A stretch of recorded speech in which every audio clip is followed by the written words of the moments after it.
our channel Education in Panesia and welcome to my tutorial series on the topic number system.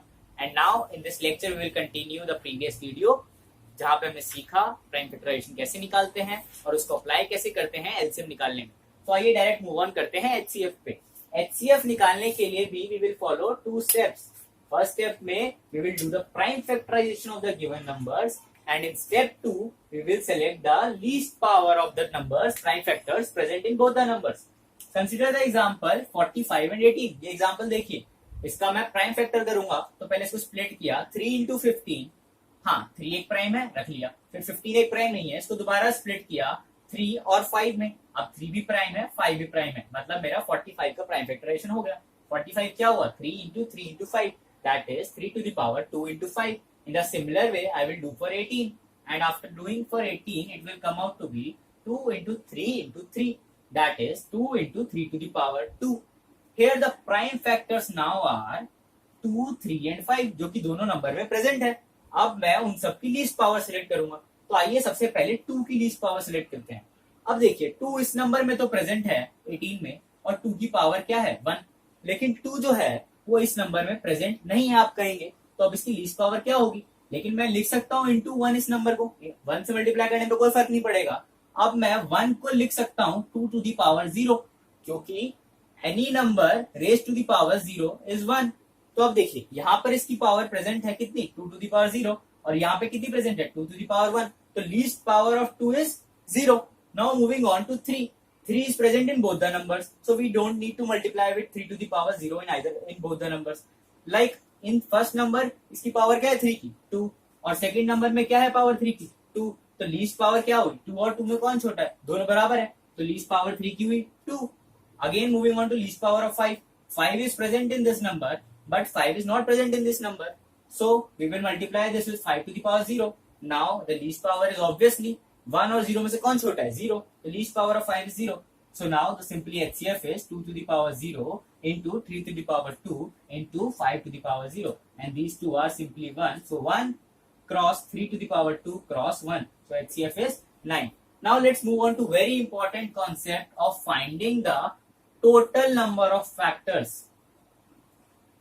तो मान लीजिए कोई number दिया हुआ है, सपोज करिए 48, और एग्जाम में आया इसके टोटल नंबर ऑफ फैक्टर्स कितने होंगे।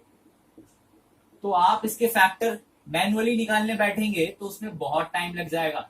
अगर मैं लिखूंगा 24 6 into 8, और भी होंगे कोई, जैसे 3 into 16 12 into 4, तो ऐसे करते जाऊंगा तो मेरे 10 फैक्टर्स आए। लेकिन इसमें हो सकता है कोई फैक्टर छूट भी गया हो, लेकिन अब मैं जो स्टेप बताऊंगा उससे कोई फैक्टर नहीं छूटेगा। आप क्या करिए 48 का प्राइम फैक्टराइजेशन लिखिए। तो 48 का जब आप प्राइम फैक्टराइजेशन लिखेंगे वो आएगा 2 to the power 4 into 3, और उसके बाद आप इसको इस फॉर्म से कंपेयर करिए, a to the power x into b to the power y into c to the power z, where a b c are prime। तो यहाँ तो बस a और b प्रेजेंट है और उनकी पावर है x। क्या हो गया, a को अगर मैं 2 कहूँ, b को कहूँ 3, तो x मेरा क्या हो गया 4, और y कितना हो गया 1, इसको इससे कंपेयर करने पे। तो simply total number of factors का अभी बस आप फॉर्मूला याद रख लीजिए। वो फॉर्मूला होता है x plus 1 into y plus 1। अगर यहाँ पे कोई और नंबर होता, मान लीजिए कुछ और भी होता, 5 to the power 3 into 7 to the power 2, तो ये बढ़ता जाता z plus 1 into w plus 1, मतलब जो भी नंबर यहाँ पर आता जाएगा। लेकिन फिलहाल तो यहाँ पे 2 ही नंबर प्रेजेंट है, 2 और 3, जो 2 प्राइम नंबर है। 2 की पावर क्या है 4, 3 की पावर है 1, मतलब अगर मैं 2 को a बोलता हूँ और 3 को b बोलता हूँ तो x क्या हो गया 4 और y क्या हो गया 1। तो टोटल नंबर ऑफ फैक्टर्स का फॉर्मूला मैंने क्या बोला, x plus 1 into y plus 1। तो सब्स्टिट्यूट करिए, x की जगह 4, तो 4 plus 1 into y की जगह 1, y plus 1, तो ये हो गया 5 cross 2, यानी कि टोटल 10 फैक्टर्स। अब आप ये कहेंगे फॉर्मूला आया कैसे। ये फॉर्मूला बेसिकली अभी आप इसको याद रखिए, लेकिन जब हम पढ़ेंगे परम्यूटेशन और कॉम्बिनेशन के बारे में तब ये फॉर्मूला बेसिकली सिलेक्शन करने के तरीके से आता है। इस तरीके से मैं 2 की पावर्स और 3 की पावर्स को सिलेक्ट करता हूँ। तो अभी आपके लिए इंपॉर्टेंट ये है कि आप बस इस फॉर्मूले को याद रखिए और टोटल नंबर ऑफ फैक्टर्स आपके निकल जाएंगे। अच्छा, एक प्रॉपर्टी बताता हूं मैं, कोई भी जो परफेक्ट स्क्वायर होते हैं ना, उनके हमेशा जो टोटल नंबर ऑफ फैक्टर्स हैं ऑड आएंगे। ऑड। ये बात आप ध्यान रखिए। कभी कभार ऐसा क्वेश्चन हो सकता है आपको, मान लीजिए कोई परफेक्ट स्क्वायर दे रखा है, find which of the following has 7 factors, और आपको ऑप्शन में दे रखे हैं 4 option, A B C D, उनमें से केवल एक ही क्या है, परफेक्ट स्क्वायर। तो ऑब्वियसली बात, और परफेक्ट स्क्वायर, और यहाँ पे क्या है, ऑड फैक्टर्स। तो ऑड फैक्टर्स किसके होंगे, हमेशा परफेक्ट स्क्वायर के। अच्छा, अब इस बात को समझते हैं। देखिए इसमें थोड़ा सा लॉजिक है कि ऑड फैक्टर्स ही क्यों होंगे परफेक्ट स्क्वायर के। मान लीजिए कोई परफेक्ट स्क्वायर है तो हमेशा उसमें इवन पावर होगी प्राइम फैक्टर की।